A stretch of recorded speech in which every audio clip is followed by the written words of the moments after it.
Hi everyone, welcome to the next episode of Future Focus CXOs. Today I have a very exciting guest, Tony Clark. Recently he was the SVP of Technologies at Collier. And without further delay, let me welcome Tony to the podcast. Hi Tony. Hi Jay. Can you please introduce yourself, talk about your background, and we will get into some questions. Sure. So as you said, Jay, I was most recently Senior Vice President of Technology and Innovation for Colliers in the commercial real estate. I've had a career with really a number of great companies such as AT&T, Cox Enterprises, and Iron Mountain. I've worked in various roles across architecture, development, all the different facets of IT, and have progressively been given more responsibility as my career has progressed. I've worked at the intersection of business and technology, helping companies make the transition as technology has evolved.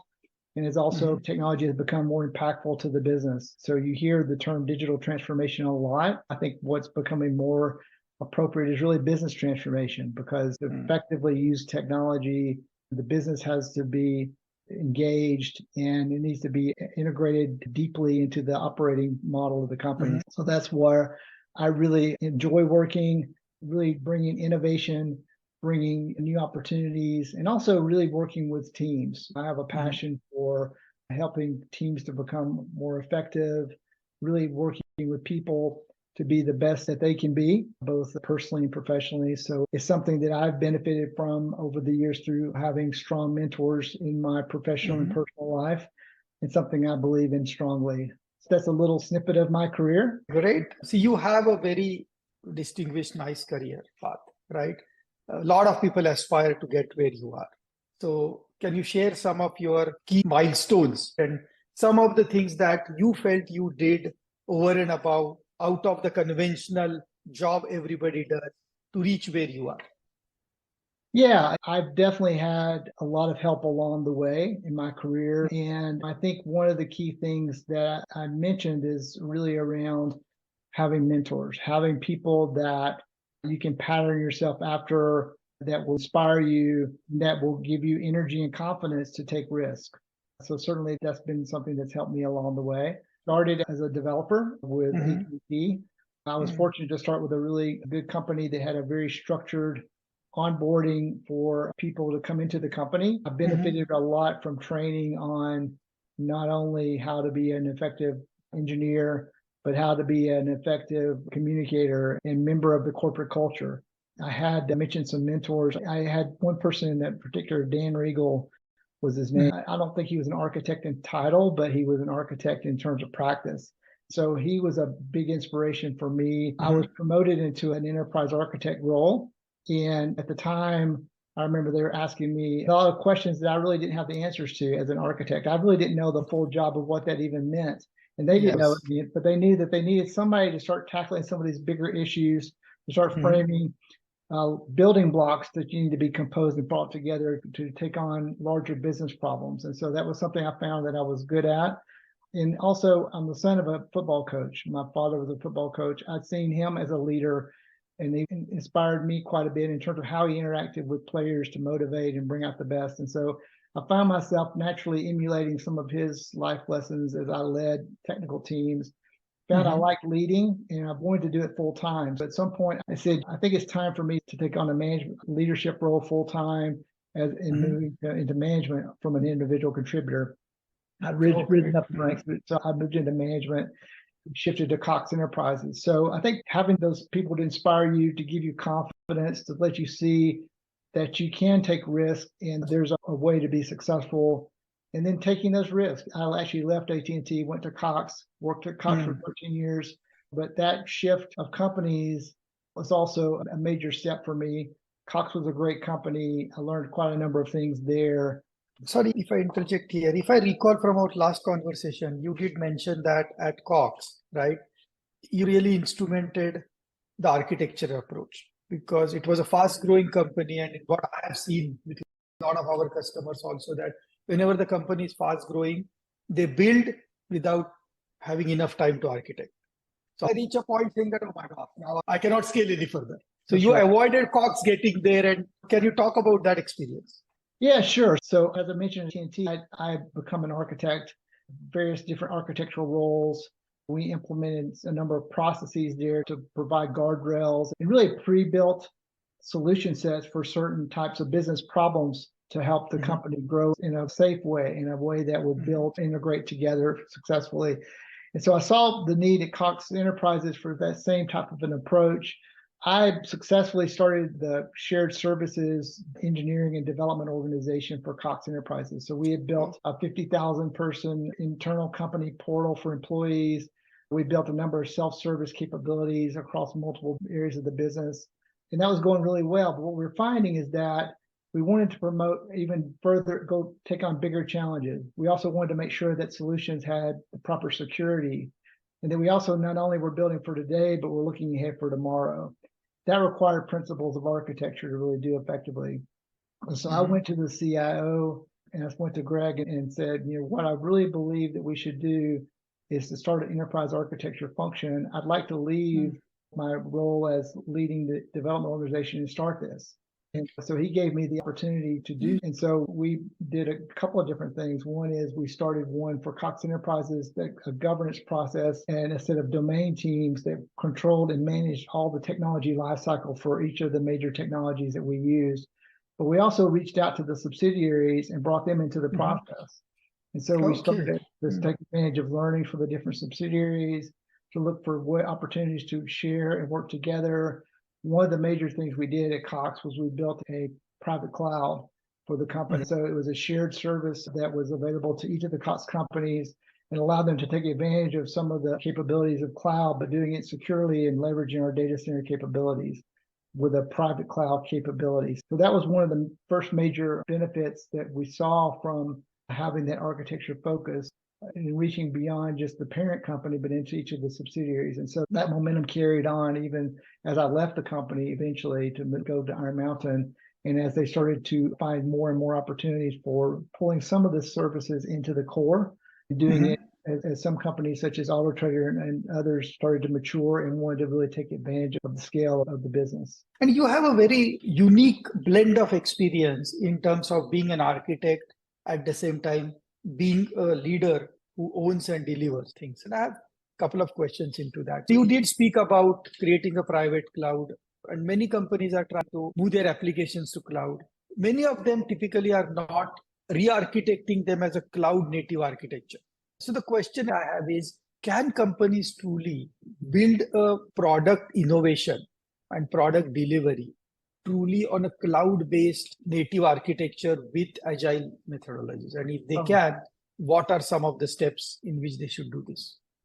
Yeah, cloud is a huge accelerator for innovation and for product-based development. I think one of the great benefits of cloud is the ability to cut out the life cycle that's required for procuring infrastructure, standing it up, hardening it, scaling capacity. Scaling it up. To do that well and to do that securely is something that most companies are not able to do as well as a cloud environment can do so. Even talking about infrastructure as a service. So if you're doing development, certainly infrastructure as a service has changed the whole paradigm of what product development even is like. You mentioned agile. And agile is really based upon really doing things in very concentrated, smaller increments. Not necessarily looking as far ahead in terms of your requirements and the solution, but doing it in a way that you can grow and learn as you go forward effectively. And there's about a lot of other things beyond that. But cloud works hand in hand with agile. And then you add that to the product side. You can define a product and build it in those smaller increments and then scale the infrastructure as you need it. But if you don't need it and you need to do a course correction, you have the flexibility to do. And then there's also just a whole accelerated pace of innovation that you can take advantage of by having the cloud native set of services available to you. So then you go and you step up the stack into platform as a service or applications as a service. And suddenly you've got this rich mix of building blocks that you can focus your business upon. So for me, the cloud has many pluses and advantages. The challenges are that comes at a price. And so many companies now, you hear talk about FinOps and the whole notion of, how do I keep track of the cost? How do I manage my spend effectively? How do I look at turning off capacity that I don't need on the cloud and being effective in its use? And frankly, for some companies and some workloads, moving some of that work back down to the data center, but in the next generation version of what we started for private cloud, you're going to find, like with companies like Hewlett Packard and Green Lake or others that are building these platforms where they can implement and have some of the flexibility for some of the benefits you get of private cloud, but with reduced management overhead and improved costs for certain workloads. So some companies are moving to a hybrid model effectively. And I think that's something that the cloud has driven those economies into the whole process that just weren't there before. Wow, so many good insights. If I can paraphrase and summarize as I remember, is one, you said cloud definitely provides you tremendous amount of agility and speed to quickly build your products, do prototypes, do MVPs, go to market, do the course correction based on how the feedback you're getting. Definitely the challenges you said were it mounts up, right? The cost keeps on going up, and managing the cost is one of the challenges that everybody faces. And some of the good approaches you have seen is having hybrid between a private and a public cloud. So that can optimize the cost at the same time, keep giving you the advantages of using cloud. Yeah, there's a number of techniques. And I think you have to look at the total cost of ownership, the overall business problem you're trying to solve, and not get too myopic on just one element of cost. If you go into cloud, you should have an understanding of not just your development needs, but also your runtime needs, ultimately your scale, and then how much of your workloads are going to traverse that boundary between other entities or your local entities in the cloud.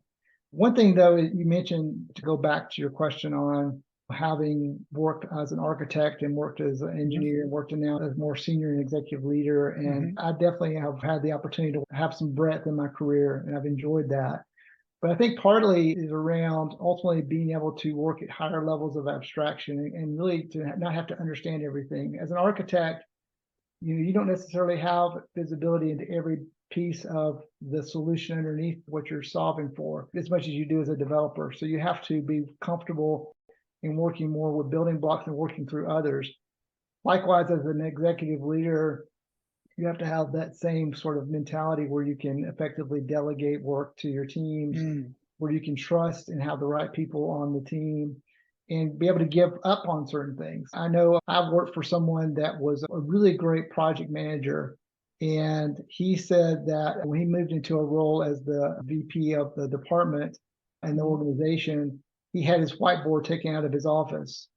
And I said, why did you have the whiteboard taken out of your office? He said, I know that if I have that whiteboard there, when my team comes in, I'm going to go in and try to start solving problems with them. And I'm going to get on that whiteboard. And he Absolutely, said, great point. So sometimes you've got to be willing to give things up and trust your team, and what your job has really changed as a leader. So I've had to also learn to not only learn new things, but also learn how to give certain things up along the way. I think you stole my question, because I was going to ask you, with so much of management experience, how do you delegate, right? What are the initiative strategies you have made to build good teams? Because teams win, individuals don't. We know that. And every success has a very high performing team. So you stole that question, but if you have some more points to that, definitely would love to hear that. Yeah, definitely learning to delegate was something that I'm very fortunate to have had actually some formal training in that. I went to a really class that impacted me quite a bit at Cox on technical management. And it was when they were trying out with some of the folks from the subsidiaries. And some things really stuck with me there, as well as things I had saw through other people that I aspire to and look pattern my career after. Part of that is really establishing clear understanding with the person that you're delegating to and yourself and what success looks like. Success is not necessarily to do things the way you would unnecessarily do them, but success is based upon what's the criteria for success, how we're going to measure it, how we're going to communicate on status, how we're going to deal with change. As far as the actual mechanical or the technical aspects of how that job is done, that's on them. So you hire people for their abilities, their skills. They should be able to get from point A to point Z through a path, and I shouldn't have to be managing that process. We should agree on when are we going to check in on results? How do we know that this is good? How can I make you successful? How can I get rid of obstacles along the way? That's really my job. And as an early and as a young manager, tempting to get to somewhat meddle in the process more than you should. You may take away learnings from your team.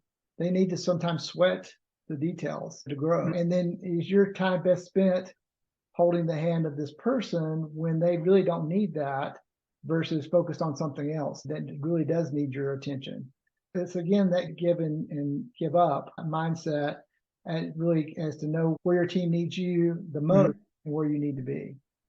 Okay, great insights. I think the follow-up question comes to my mind is when COVID came in, it disrupted everything. And specifically what we are talking about is making a team work. So as a CXO, what strategies did you use? What did you see and how did you cope up with that situation? And what are some of the learnings that you have or some of the practices you implemented you want to carry forward? Some of them you don't want to. Can you talk about them? Yeah, I can talk some about that. I know for me, COVID was something that spanned two companies I was at. One was Iron Mountain. And luckily at Iron Mountain, one thing that really helped our situation was it was a very mobile workforce already. There was a term actually called mobile mountaineers. And so they had a very large work from home practice. They had sold certain real estate assets and really promoted aggressively remote work. And so that was an advantage for me. I had a global team. We were used to working remotely. So for us, we were able to work very effectively. I shifted my roles over to Colliers, where I became a SVP of the US business, owning the product teams.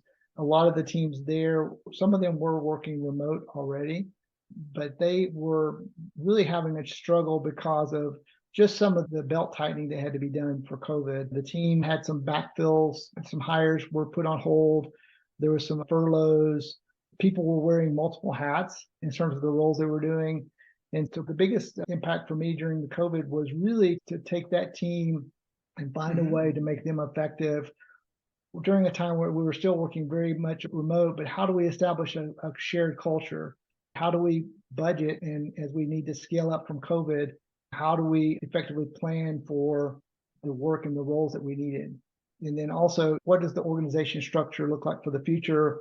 And then how do we understand where the business really needs us to go? So a lot of my challenges were not necessarily just COVID challenges.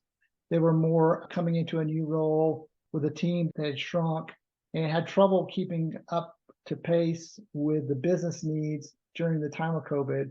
But then how do you get that team healthy and where do you prioritize your time coming out of that? And so for me, it was a matter of coming into the new role. I spent a lot of time with the individuals, with the team. We did a lot on Teams and used that as an effective tool for us to share information, to create channels where employees could communicate and share with each other, to really promote a culture of remote work, but of unity, where we did a lot more around team building, regular sessions with the team. We had off-site sessions that were virtual, so that we had some fun times together during that period of time. So we did a lot of things around making the virtual environment very conducive towards building a new culture and one where people really wanted to work together and were mutually accountable to each other. But I think for me, the biggest thing about that time was really helping the team understand what the purpose was of the organization and making sure that communication was aligned and understood. Where am I as an individual contributing to the success of the team? Where am I as an individual contributing to the success of what we need to get done this year? And what were the goals of the business and how does my work contribute back to that? So those were three things that were very important. And so the big thing is how do you communicate that and keep that front of mind in a remote only world? And so that was some of the challenges that we had and some things that we effectively overcame. Great. Okay, great insights. I think the last question comes to my mind is a lot of people want to get where you are. Definitely you shared very good insights on your career and strategies and other stuff, but what would be an advice you would give to the rising CXOs, if I may? I think first off, I'll just repeat what I've said before. Surround yourself with those that you can learn from and those that give you energy, right? Stay away from people that pull away from your energy. Have people that can sharpen you and that can stretch you, right? To be aspiring to surround yourself with the best caliber people.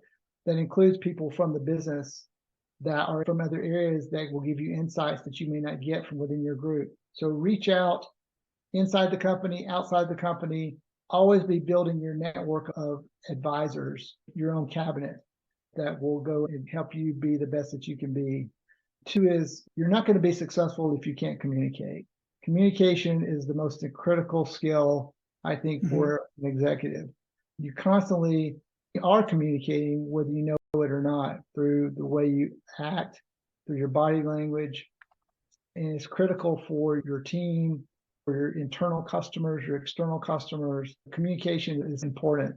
And so thinking about how you're communicating, being proactive about that is really critical. And something I think for some technical leaders, they struggle with, as far as they may be comfortable in one-on-one, but they may not be comfortable presenting to a group, or they may be comfortable doing something through LinkedIn or a blog post, but not in front of an executive team. So you've got to constantly be sharpening the saw on that skill set. And the third thing I would just say is get started and be bold. Don't wait, get started, right? That's part of why I think having those examples out there are to give you an indication that, hey, I could do something. I know so many people that were just, they didn't think they could do a particular job until somebody says, I think I could see you in that role. I think I could see you doing this, or this may be a talent. Have you ever thought about this?